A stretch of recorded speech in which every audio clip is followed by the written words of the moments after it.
The CEO invited the cleaning lady as a joke, but she walked in like a queen, and he fell in love instantly. She was invisible in that mansion. No one noticed her. No one thanked her. Until one night, the billionaire CEO invited the cleaning lady to his elite gala as a joke. But when she walked in, wearing a simple red dress and a calm fire in her eyes, the entire room fell silent.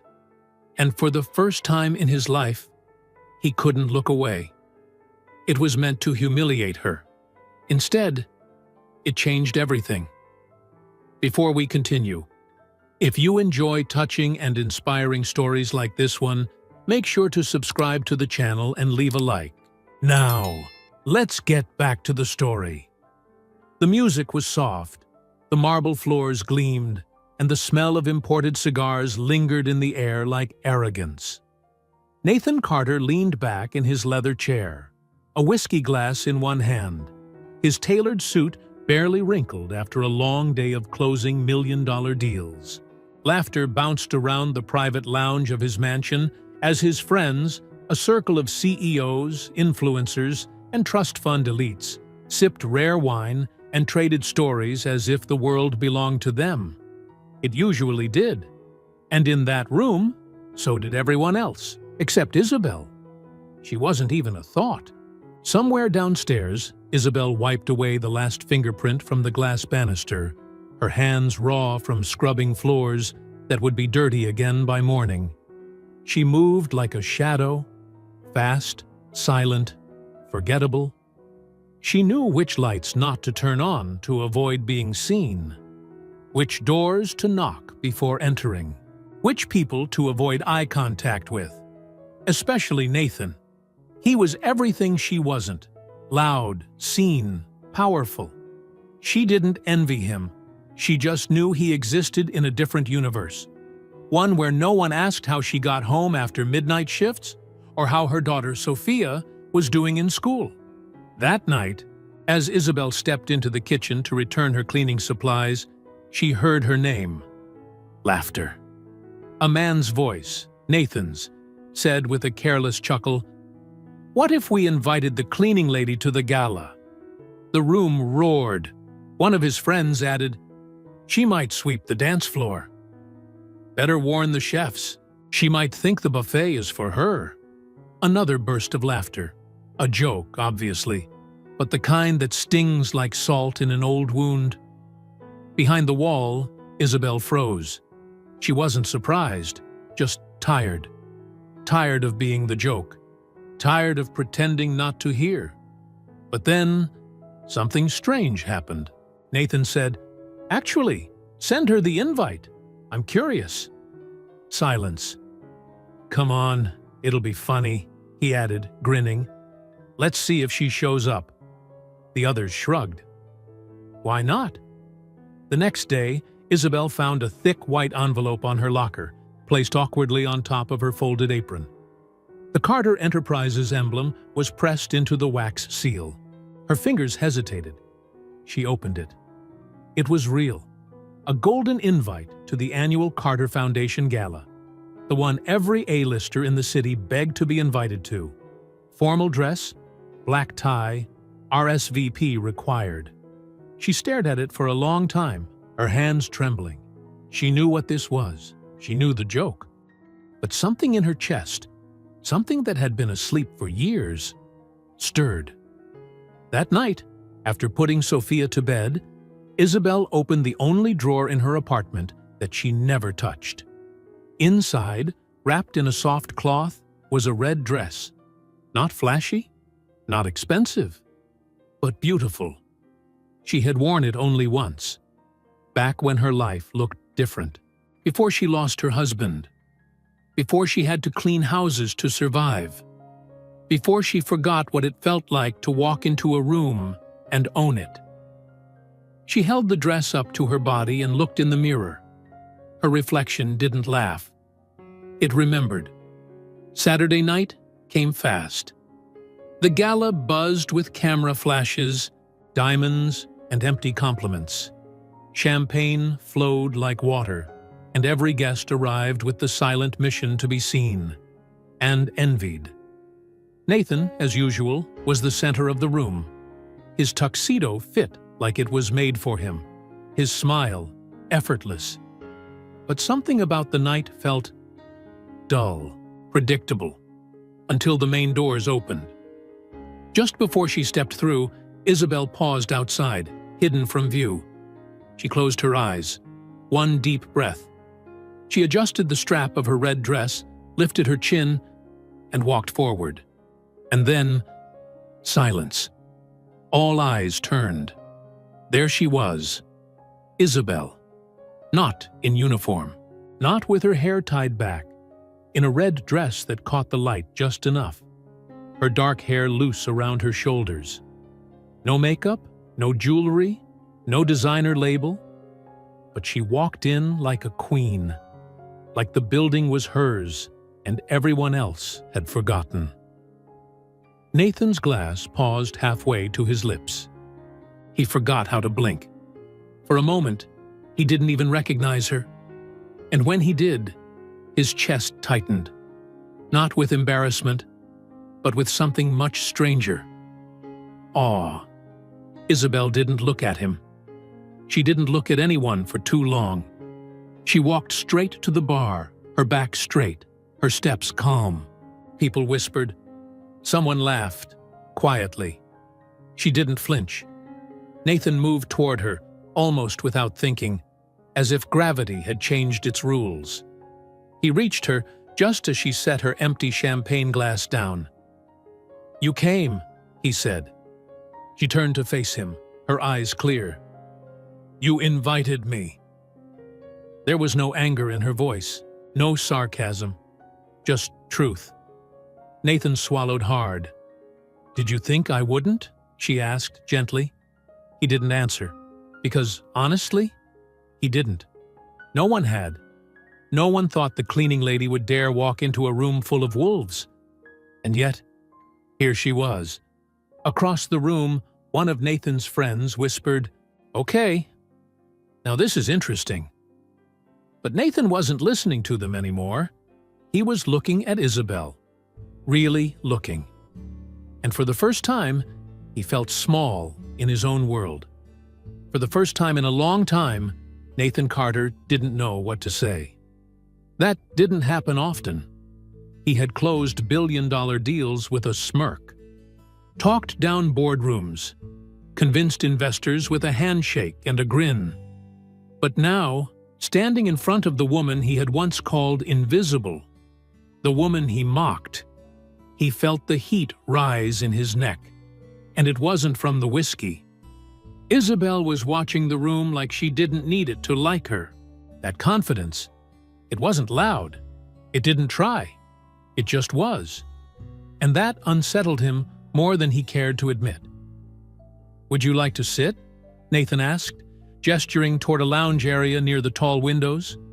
Isabel gave him a small smile. "I'm not here to sit." He blinked. "No?" "I'm here to be seen," she said softly, just once. He opened his mouth to respond, but before he could say anything, she turned and walked away, slowly, purposefully, toward the crowd. And Nathan followed. Everywhere she walked, heads turned. Not because she was loud, not because she demanded attention, because she didn't. She moved through the crowd with grace, like she belonged there. And everyone who doubted it suddenly started doubting themselves instead. Nathan's friends watched from a distance. The joke wasn't funny anymore. One of them muttered, "Did she always look like that?" Nathan didn't answer, because he didn't know.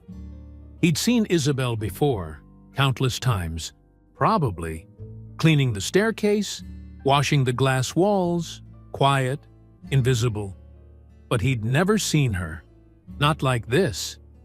At the buffet table, an older woman approached Isabel. Her tone was polite, but laced with something sour. "I don't believe we've met," she said. "What's your name, dear, and who invited you?" Isabel looked her in the eye, calm. My name is Isabel Hart, and I was invited by the man who owns this house." The woman blinked, caught off guard. Isabel added, "But I didn't come for him. I came for me." And then, as gracefully as she arrived, she moved on, leaving behind a silence louder than words. Nathan had watched the whole thing. Something inside him twisted. And for once, it wasn't pride. It was guilt. He finally caught up to her near the balcony. "Isabel," he began. She didn't turn. "I'm sorry." Now she turned. For the first time that night, her eyes softened. Not with forgiveness, but with something deeper. Surprise. She didn't expect that. Neither did he. She nodded slowly. "Thank you." They stood there for a moment, looking out at the city lights. The air between them was quiet, but full of unspoken thoughts. "Why did you come?" Nathan asked. She thought for a moment, then answered, "Because my daughter asked me if I'd ever go to a party where people wore dresses like in the movies. And I realized I had nothing to tell her. No stories, just silence." Nathan stared at her, caught between admiration and shame. "She's 12, Isabel added. "She still believes in magic. And I wanted to remind myself what it felt like too. Just once." He didn't know what to say. He felt like anything he said would come out wrong. So instead, he asked, "What's her name?" "Sophia." There was a pause. "You talk about her like she's your whole world," he said quietly. "She is." Nathan nodded. "I'd like to meet her someday." Isabel gave a small smile. Not warm, but not cold either. "Let's not get ahead of ourselves," she said, a hint of playfulness in her voice. And for a brief second, Nathan laughed. Really laughed. Not the polished, practiced laugh he used at business dinners. This one was real. Surprised? Honest? He hadn't felt that in years. Inside the ballroom, a new song began. Slower, softer. A few couples began to dance. Nathan looked back toward the music, then at Isabel. "Would you dance with me?" She hesitated. Not because she didn't want to, but because she wasn't sure she was ready to be that visible. And then she nodded. They stepped onto the dance floor, unnoticed at first. Just another couple. But within seconds, all eyes turned. Because Nathan Carter didn't dance. Not at these things. He mingled. He made connections. He made deals. But tonight, he was dancing. With the cleaning lady. And he wasn't laughing. He was lost in it. Lost in her. Isabel didn't dance like a trained performer. She moved like someone who hadn't danced in years, but remembered how good it felt. Her hand in his, her eyes steady. Nathan held her gently, almost protectively. He didn't care about the looks. For the first time, he didn't care about his image. He just didn't want the song to end. But it did. And the silence after was almost heavier than the music. A woman in a glittering gold dress leaned toward her husband and whispered, "Maybe this isn't a joke after all." Someone else said, "Is she an actress? Did he hire her for publicity?" But Nathan wasn't listening. He turned to Isabel and asked, "Can I drive you home?" She looked at him, really looked at him, as if trying to decide what kind of man he truly was. Then she said, "No." Nathan blinked. "No? I didn't come here to leave with you, Nathan." She stepped back slowly. "I came here to remind myself that I'm still me, that I'm still someone outside of this uniform, that I can walk into a room and choose not to disappear." Nathan's mouth opened, but again, no words came. "You invited me as a joke," she continued. "But tonight, I was not the one who looked small." She turned and walked toward the exit, calm, steady. The red dress swayed with every step, and Nathan stood in the center of the crowd, surrounded by people. but more alone than he'd ever been. Nathan didn't sleep that night. He sat alone in the same leather chair from the party, long after the music had stopped and the guests had gone. The marble floors were still shining, but she was gone. Isabel. He said her name out loud once, just to see how it felt in the empty room. It echoed back, softer. He had never met someone like her, and that terrified him more than he wanted to admit. Because the truth was brutal in its simplicity. She didn't need him. She never did. And maybe that's what drew him to her in the first place. By Monday, the story of the mystery woman at the Carter Gala had made the rounds on social media. Whispers, photos, headlines. People speculated. Was she a secret heiress? A marketing stunt? A lost flame? No one guessed the truth. That she cleaned the very floors she walked across in red heels. That she had no stylist, no PR team, just strength and a reason. Nathan walked into the office later than usual that morning, his assistant, Mia, jogging beside him with a tablet full of news clippings. "You're trending," she said. "Again." He sighed, already exhausted. "What now?" She turned the screen to face him. A grainy photo from the gala. Him, dancing. Her, in red. The headline read, "Who is the woman who stole the room and the billionaire's heart?" Mia raised an eyebrow. "I didn't know you danced." "I didn't," he said, "until that night." She gave him a long look. "You like her." He didn't answer, but the way he looked away said enough. Meanwhile, across town, Isabel stood at the bus stop with Sophia, the wind lifting her hair gently as she adjusted her daughter's scarf. "Mama," Sophia whispered, "were you scared?" "Of what?" Isabel smiled. "Of going to that fancy party, with all the rich people." Isabel paused. "I was terrified," she admitted, "but I went anyway." Sophia looked up at her, eyes wide. "You looked like a movie star. The red dress made you look like someone else." Isabel knelt down. "I didn't wear it to look different," she said.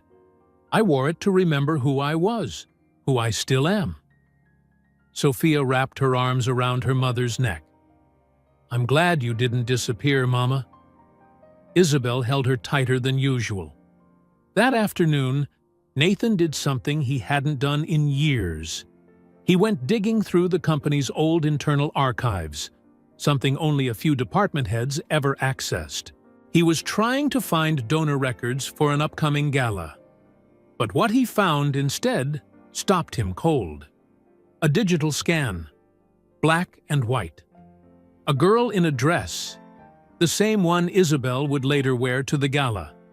He didn't need color to know it was red. Smiling like the world hadn't touched her yet. Her eyes. He knew those eyes. It was Isabel. He clicked for details.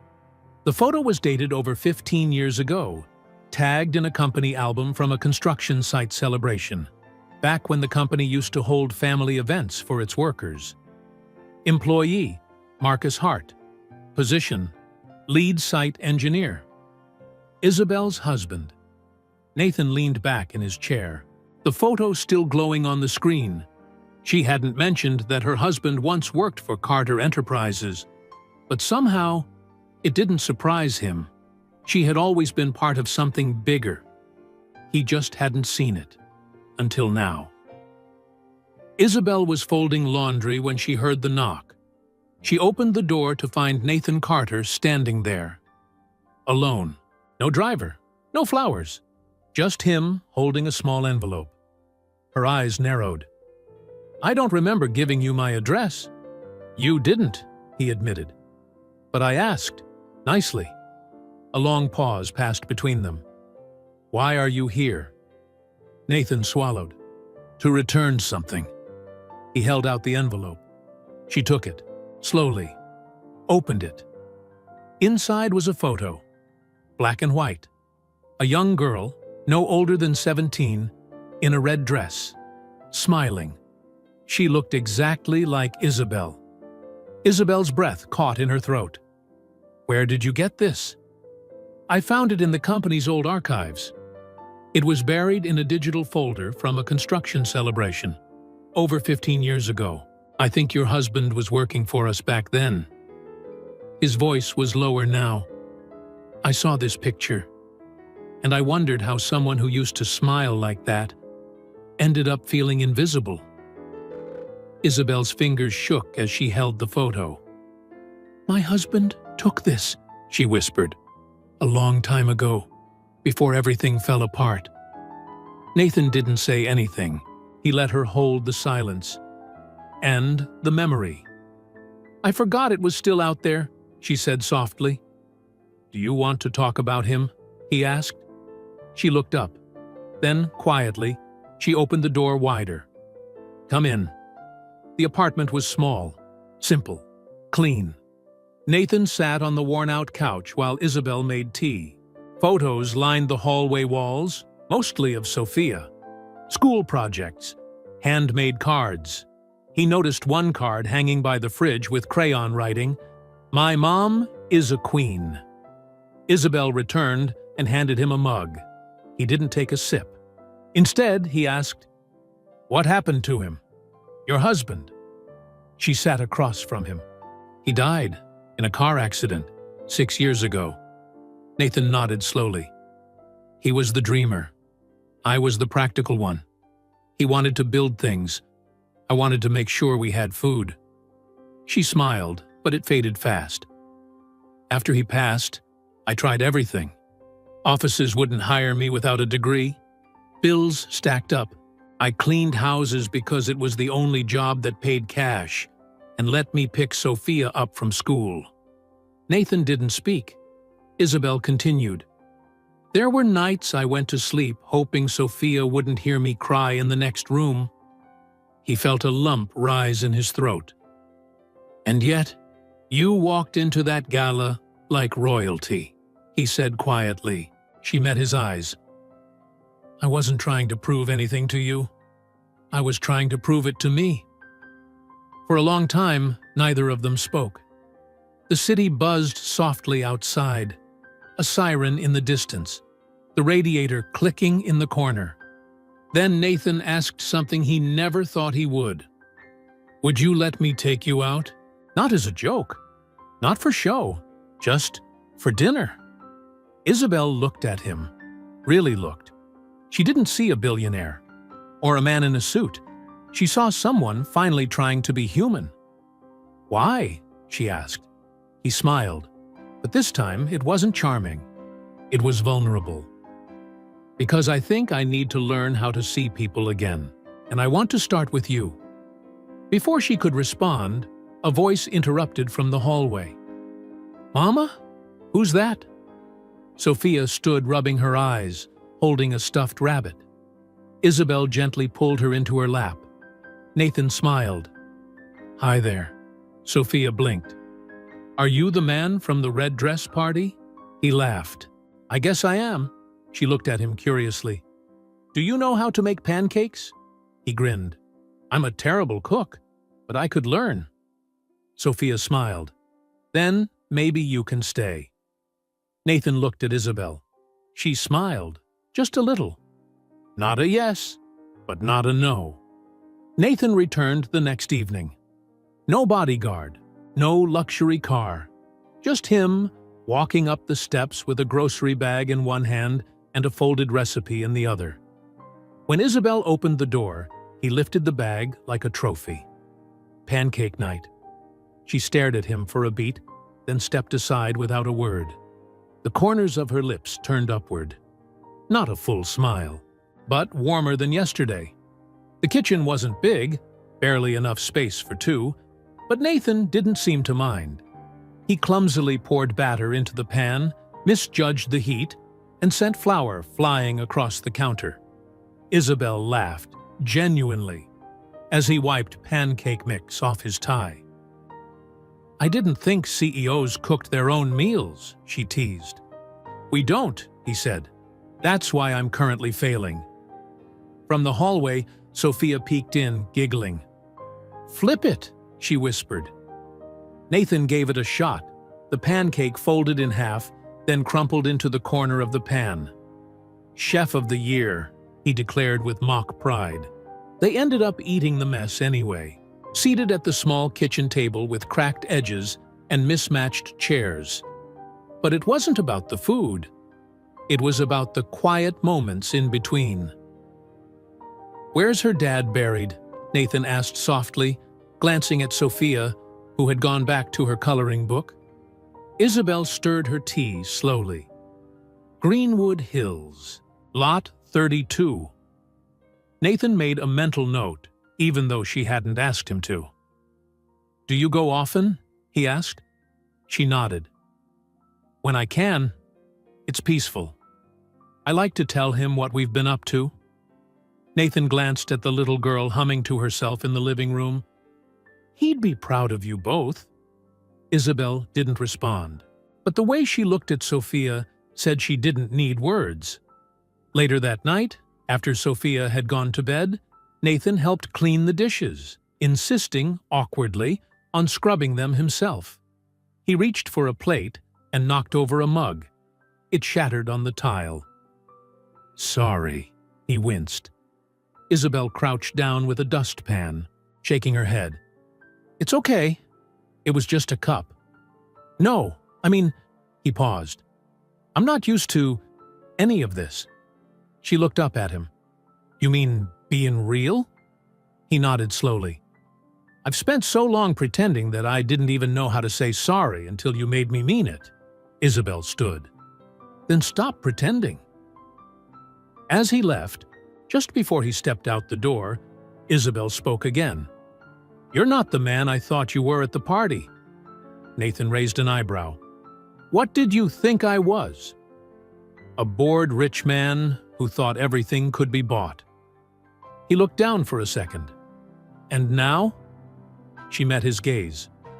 "Still rich, still confused, but trying." He laughed, and for once, it didn't feel like a performance. In the days that followed, Nathan kept coming back, sometimes with groceries, sometimes just with questions.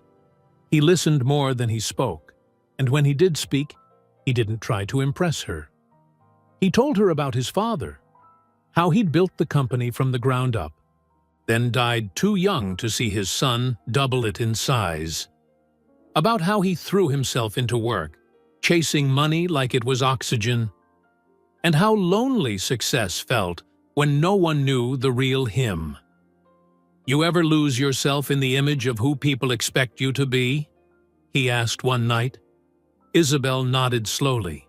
"Every day," she whispered, "until the gala." One afternoon, Isabel came home from work to find a box at her door. No card, no name. Inside was a new backpack, sketchbooks, and colored pencils, all wrapped with a pink ribbon. She knew immediately. "Nathan!" Sophia screamed with joy when she saw it. Isabel bit her lip. She didn't want handouts. But this felt different. Like someone had paid attention. Like someone saw her child. The next time Nathan visited, she met him at the door before he knocked. "You didn't have to do that," she said. "I know. But thank you." He smiled. "She's talented. I just gave her tools." They stood in the doorway for a moment too long. Then Isabel said, "Come in. I made real pancakes this time." Later that night, as they sipped coffee in the kitchen, Nathan's phone buzzed. He ignored it. Another buzz. And another. Isabel noticed. "You can take that. I won't be offended." Nathan sighed, pulling the phone out. He glanced at the screen and hesitated. "It's my fiancé." The air changed. Isabel blinked. "Wait, you're engaged?" "Not really," he said. "It's complicated." "How complicated?" "She's the daughter of one of my board members. The engagement was arranged 2 years ago. More of a business merger than love." Isabel stood. Her face changed. The walls came back up. "You should go." Nathan rose, too, his voice gentle. I didn't tell you because I didn't think it mattered. It was over long before I met you. But it wasn't finished, she said. There was a long silence between them. I'm not here to play second to anything, Isabel whispered. Not anymore. Nathan's shoulders fell. I understand. He stepped back, opened the door, and paused. I'll fix it, he said. All of it. She didn't respond, but her silence hurt more than yelling ever could. That night, as Isabel tucked Sophia into bed, the girl asked softly, Is the pancake man not coming back? Isabel kissed her forehead. I don't know, baby. Sophia frowned. I liked him. Me too, Isabel said. But liking someone didn't erase the past. It didn't erase lies. Across the city, Nathan sat alone in his penthouse, staring out the floor-to-ceiling window. His phone rang again. This time, he answered. Cynthia, he said firmly. We need to talk. I'm calling off the engagement. What? Are you insane? No. I've just finally started becoming someone I'm proud of. And for the first time in his life, he didn't feel afraid to lose something that wasn't real. Because he'd already found something that was. 2 weeks passed. Nathan didn't call, didn't text, didn't knock at her door. Isabel didn't expect him to. She went back to her rhythm. Work, bus rides, laundry, dinner, bed. But everything felt quieter. Not because she missed the luxury or the attention. She missed being seen. She missed the way he listened when she talked about Sophia. The way he asked questions like he actually wanted to know the answers. She even missed his awkward pancake flips. But she didn't regret asking him to leave. Because dignity came first. Always. Then, one Friday morning, Mrs. Delgado pulled her aside at the mansion. Did you hear? The older woman whispered, eyes wide. Mr. Carter broke off his engagement. Big scandal. Isabel didn't flinch. But inside, something cracked open. He hasn't been around much lately, Delgado added. Walked out of a meeting last week. Said he needed to take care of something that mattered more. Isabel went back to polishing the silver tray in her hands, heart thumping harder than she wanted it to. That evening, just as she unlocked the apartment door, she saw something taped to the frame. A child's drawing. Crayons. Purple and red. It was Sophia's.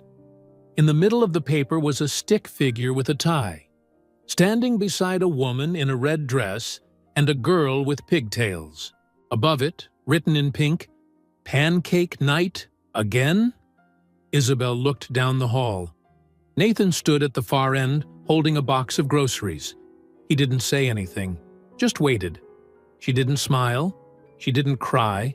She just said, You remembered her handwriting. I remember everything, he said softly. Then, more serious, Can we talk? Back inside the apartment, Nathan stood in the kitchen while Isabel poured tea. Sophia danced around his legs like he'd never been gone. She didn't know what happened, just that he was back. That was enough for her. But Isabel needed more.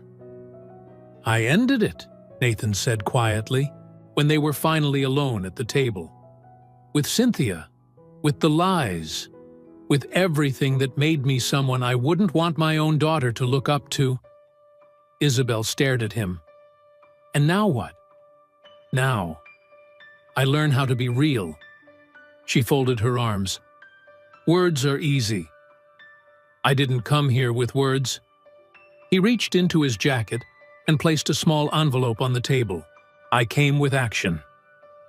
Isabel opened it slowly. Inside, a job offer. But not for her. For her. For Sophia. A scholarship. A full ride to a private school that nurtured arts and gifted kids.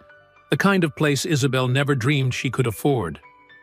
Isabel stared at the paper, stunned. This is... Nathan, this is too much. No, it's exactly right, he said. She's talented. She deserves it. and you deserve to never have to choose between rent and her future." Tears welled in Isabel's eyes, not from pity, from something far more overwhelming: relief, hope. "But why?" she whispered. "Why would you do this?" Nathan looked her dead in the eye. "Because I care about her, and I care about you. Not the way I used to care about things, to own them, control them, impress people.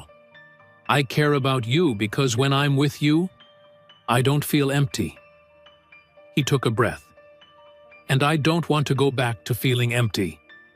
Isabel wiped her eyes, silent for a long time. Then, gently, she pushed the paper back toward him. "I'll accept the scholarship. For her. But if you're hoping that'll make me fall into your arms again, it won't." Nathan nodded. "I'm not here to win. I'm here to show up, even if it takes time." She studied him. The suit, the eyes, the man who once laughed at her in front of a room full of people, now sitting quietly, humbled. "I don't know if I can trust you yet," she admitted. "I don't expect you to," he replied. "But maybe we can start over." She leaned back. "And how exactly do you propose we do that?" Nathan smiled, boyish and unsure. "Coffee? Saturday morning. No suits, no limos, just two people." "Trying." Isabel hesitated, then nodded. "Once." Saturday came with a light drizzle in the air. Isabel stood outside a small cafe near the park, holding her coat closed. She wasn't sure if he'd come.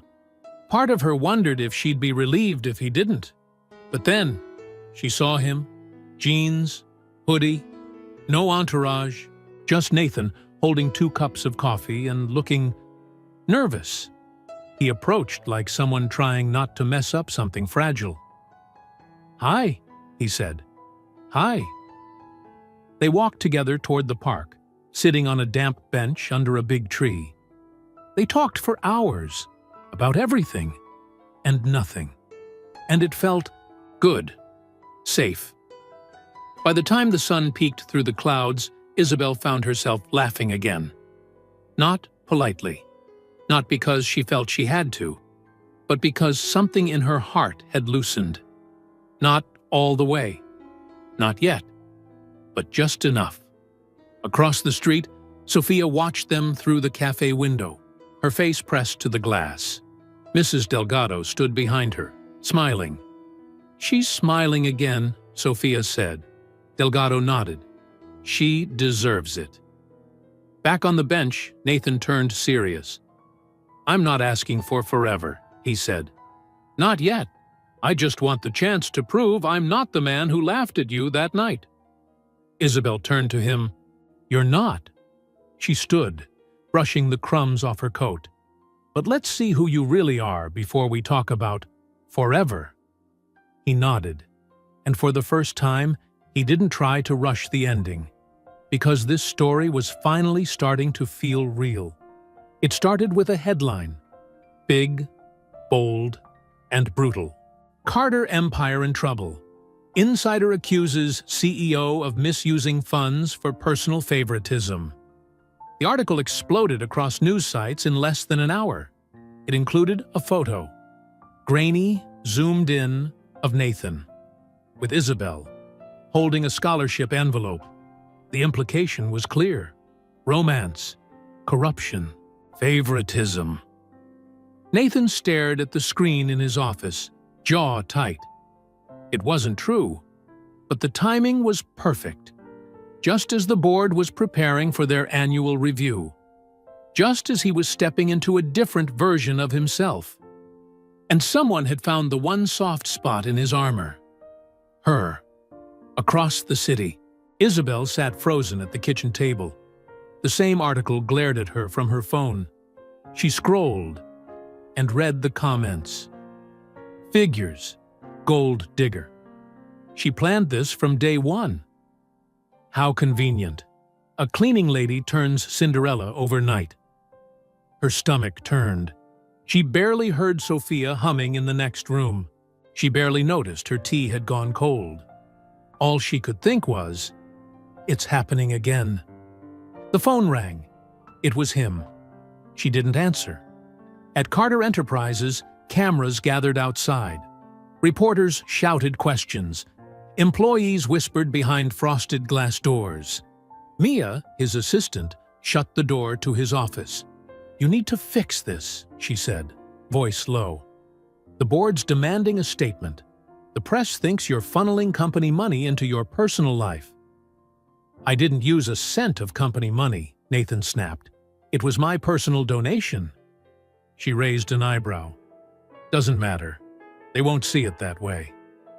He leaned back in his chair, running a hand through his hair. "Then I'll tell them the truth." Mia gave a small, dry laugh. "And what is that exactly?" "That I gave a scholarship to a little girl, because I love her mother." The press conference was set for 3 p.m. The media was already calling it Cinderella Gate. Nathan stood at the podium, no tie, eyes steady. He took a deep breath and faced the world. "The last 2 weeks have been the most honest of my life," he began. "And yes, I gave a scholarship, out of my own pocket, because I met a child with more talent than I've seen in half the privileged schools I've funded over the years." He paused. The room was silent. "And yes, I've fallen for her mother." The flashes lit up like lightning. "I didn't expect to. In fact, I didn't see her at all until the night I was forced to face the kind of man I'd become. Someone who laughed at the very people who hold up this world behind the scenes." He looked out into the crowd. "I owe her more than apologies. I owe her respect. And I will not let false stories undo something good simply because it doesn't fit someone's version of status." He stepped down. No questions. No further comment. The room buzzed, not with outrage, but with something closer to silence. And maybe even respect. But Isabel still hadn't called. He waited. Nothing. So that night, he went to her. No press, no limo. Just him again, standing at her door in the rain. She opened it slowly, her expression unreadable. "I saw it," she said quietly. "The whole thing." He nodded. "You shouldn't have said my name." "I didn't." She blinked. "I protected your privacy," he added. "And Sophia's. I told the truth without dragging you into the noise." Her eyes softened just a little. "Why didn't you hide? Blame it on PR? Or disappear until it blew over?" "Because I've hidden my whole life behind money and titles. You didn't let me hide the night you showed up in that red dress. I'm not going back to the shadows now." She stood there, still weighing the truth, still remembering the pain of being a scandal instead of a person. He stepped closer. "I love you, Isabel." She looked away. "I don't want to be someone you save to fix your image." "You're not," he said. "You're the reason I stopped caring about image." Her arms dropped to her sides. She exhaled slowly. "It's not just about me anymore." "I know." She nodded toward Sophia's room. "She sees everything. If you're going to be in our life, Nathan, you have to be the kind of man I'd want her to marry someday." Nathan swallowed hard. Then he nodded. "I will be." 2 weeks passed. The scandal faded. The world moved on, like it always does. But inside their small apartment, something stayed. Something real. One evening, Nathan arrived with paint on his shirt. Isabel stared at him, confused. "I started volunteering at a community arts center," he said. She raised an eyebrow. "Why?" "Because I think more kids like Sophia deserve people who show up." She smiled. Barely. But it was real. That weekend, he took them both to Greenwood Hills. He stood quietly by her husband's grave, holding Sophia's hand while Isabel whispered to the man she once loved. She said goodbye. Not because she stopped loving him, but because she was starting to make room for something new. On the way home, Sophia held Nathan's hand the whole bus ride. At one point, she leaned into his shoulder and said, "I think Daddy would have liked you." Nathan blinked fast, then kissed the top of her head. "I hope so." Back in the apartment, after Sophia fell asleep, Isabel poured 2 cups of tea. They sat on the couch, legs touching but not tangled. "You fought for us," she said softly. He turned to her.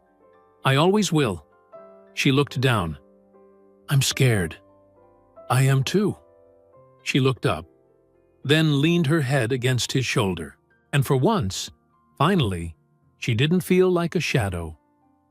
Spring arrived gently that year, not loud or dramatic, just soft sun on windowsills, little flowers pushing through cracks in the sidewalk, and the quiet feeling that maybe, just maybe, life was blooming again. Isabel didn't mark the day it happened, the day she stopped waking up in survival mode, the day she made coffee just because it smelled nice, not because she needed to stay awake. But she felt it, in the way her shoulders didn't carry the same weight, in the way Sophia laughed louder now, in the way Nathan knocked at the door, not to prove anything, but simply to be part of their world. He was different now, not perfect, still clumsy with a frying pan, still learning how to slow down, still catching himself before speaking too fast or too smooth. But different. He read bedtime stories with silly voices, sat on the floor and helped Sophia with math homework he barely understood, cleaned up without being asked. And never once did he try to rescue Isabel. He just stood beside her. That, more than anything, was how she knew. He loved her, not for what she made him feel, but for who she was when no one was watching. One Saturday morning, Nathan asked them to come with him. He drove them out of the city, past the suburbs, and up a winding road that ended at a quiet field dotted with wildflowers. A small construction team was already there, unloading wooden beams and sketching lines into the dirt. "What is this?" Isabel asked, stepping out of the car. Nathan handed her a rolled blueprint. "It's going to be an art and learning center," he said, "for single parents and their kids. Free classes, meals, support, everything I wish someone had done for you before I knew you." Isabel opened the paper.